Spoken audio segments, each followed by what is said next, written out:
सी के मधुर और मीठे नाम में आज दिनांक 5 फरवरी दिन शनिवार को हम आप सबका स्वागत करते हैं। आज के दिन के लिए जो वचन है वो लिया गया है पहला सामुएल की पुस्तक उसका 27 अध्याय उसका 11 पद। वचन इस प्रकार से कहता है, दाऊद ने स्त्री पुरुष किसी को जीवित ना छोड़ा और ना उन्हें गत में पहुंचाया। उसने सोचा था कि ऐसा ना हो कि कहीं वे हमारे काम बताकर यह कहें कि दाऊद ने ऐसा ऐसा किया है, वरन जब सेवा परिस्थितियों के देश में रहता तब से उसका काम ऐसा ही है। प्रभु में मेरे प्रिय लोगों, ये जब वचन को हम पढ़ते हैं तो हम इस भाव में हम ये पाते हैं कि दाऊद यहाँ पे साउल से डरा हुआ है। वो मन ही मन सोच रहा था कि एक ना एक दिन जब मैं साउल के हाथ में आ जाऊंगा तो साउल मुझे मौत के घाट उतार देगा। वो अपने जीवन को बचाने के लिए साउल से दूर यहाँ वहाँ उस स्थान और वो सुरक्षित जगह की तलाश में था। कई बार ऐसा आज भी हमारे और आपके साथ होता है। प्रभु के संतों, जब हम पे विपत्तियां आती हैं, जब हम पे परेशानी आती है, जब हम पाप में गिरने लगते हैं, जब शैतान के अधार्मिकता के कामों में हम फंसने लगते हैं, तो हमारे मन में आशंका पैदा होती है। वे पाप जो हमें लुभाते हैं, हम उनसे लड़ने के बजाय हमसे छुपने लगते हैं और हम ये भूल जाते हैं कि हमारा परमेश्वर जो है वो हमें बचाने वाला है।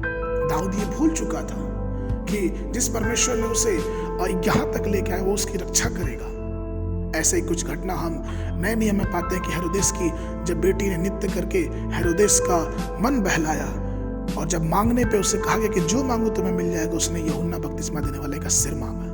ये सिर्फ इसलिए थी क्योंकि शैतान को धर्मी लोगों के पीछे पड़े रहने में बहुत दिलचस्प रहता है। बहुत दिलचस्पी से वो धर्मियों के पीछे पड़ा रहता है, वो परमेश्वर के संतों के पीछे पड़ा रहता है और इसी प्रकार का वो डर परमेश्वर के संतों के अंदर डाल देता है। वो पाप का डर हो, वो जीवन का डर हो, वो जीविका का डर हो, वो दिनचर्या की कमाई का डर हो, कहीं ना कहीं वो परमेश्वर के भक्तों में ये डर डाल देता है और लोग इससे डर जाते हैं। और यही तो हुआ दाऊद के जीवन में। देखते हैं कि वो साउल से डर के वो सुरक्षित स्थान खोजने लगा और सुरक्षित स्थान खोजते खोजते वो फलिस्तीनियों के देश में चला गया। उन अन्य जातियों के अधीन में रहने लगा जो कि परमेश्वर को नहीं जानते थे। उन्होंने दाऊद को अपने देश में जगह तो दिया, लेकिन दाऊद पूरी रीति से अपने दुश्मनों के हाथ में चला गया था। और एक ही झटके में जब परमेश्वर ने उसे चिताया, जब परमेश्वर ने उसे दर्शाया कि नहीं तुम लौट आओ, और जब वो सिगलग से वापस आया तो वचन में लिखा है कि परमेश्वर ने उसे यरदन नदी के किनारे जो हेब्रोन जगह थी वो दिया गया।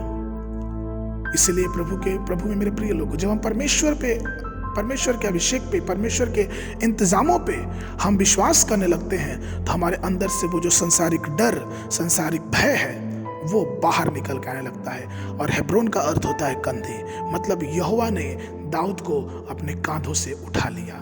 यहोवा ने दाऊद को ऊंचे स्थान पर सम्मानित किया। इसलिए आइए जीवन की परीक्षाओं में, जीवन की लड़ाइयों में हम परमेश्वर के साथ उसका सामना करें। हम लोगों के पक्ष को ना खोजें कि ये हमारी सहायता करेंगे, वो हमारी सहायता करेंगे, नहीं। लेकिन आइए हम और आप उपवास करें, प्रार्थना करें, परमेश्वर के चरणों पर बैठे रहें और उस परमेश्वर के मुख को तलाशते रहें, क्योंकि परमेश्वर निश्चित रूप से हमें उस हेब्रोन की तरफ ले जाएगा जो अति ऊंचा है, जो परमेश्वर का हाथ है। और जब परमेश्वर हमें उठाएगा तो कोई हमें नीचे नहीं गिरा सकता। इसलिए आइए हम अपने जीवन से उस डर को, जो संसारिक डर है, उसको निकालें और परमेश्वर के मुख की तरफ प्रार्थना के द्वारा देखते रहें। आज के मनन के लिए जो पद है वो लिया गया भजन संहिता की पुस्तक उसका 73 अध्याय उसका 24 पद। वचन इस प्रकार से कहता है, तू सम्मति देता हुआ मेरी अगुवाई करेगा और तब मेरी महिमा करके मुझको अपने पास रखेगा। आज के दिन के लिए जो बाइबल अध्ययन है वो पाया जाता है निर्गमन की पुस्तक उसका 36, 37 और 38 अध्याय, और संध्या के समय पढ़ने के लिए मत्ती रचित सुसमाचार उसका 23 अध्याय 1 से लेकर 22 तक। परमेश्वर आप सबको आशीष देवे।